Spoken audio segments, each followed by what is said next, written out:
اللہ تعالیٰ قرآن میں فرماتا ہے، جو شخص دنیاوی زندگی اور اس کی زیب و زینت کا طالب ہو تو ایسے لوگوں کو ہم ان کے اعمال کا بدلہ دنیا ہی میں پورا دے دیتے ہیں اور ان کے لیے دنیا میں کوئی کمی نہیں ہوتی۔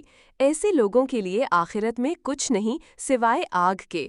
جو کچھ عمل انہوں نے دنیا میں کیے تھے وہ سب ضائع ہو گئے اور جو کچھ وہ کرتے تھے سب باطل تھا۔ سورہ ہود 15-16۔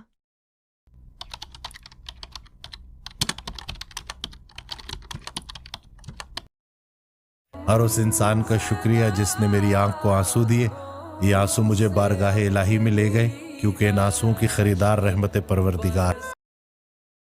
اللہ تعالیٰ فرماتے ہیں کہ بدگمانی یہ گناہ کی طرف لے کے جاتی ہے، کہ لوگوں کو اگر ہم خام خواہ خوش کرنا چھوڑ دیں اور سچ بات کہنا شروع کر دیں تو جو برے لوگ ہیں وہ آٹومیٹکلی ہماری زندگی سے دور ہوتے چلے جائیں گے، اور پھر اللہ تعالیٰ آپ کو نیک لوگوں سے ملوا دیں گے، اور وہ نیک لوگ آپ کو اللہ کی یاد کروائیں گے، آپ کو جنت اور جہنم کے بارے میں بتائیں گے۔ تو ہمیں بھی یہ دیکھنا چاہیے کہ ہم لوگوں کو خوش کر رہے ہیں یا اللہ سبحانہ و تعالیٰ۔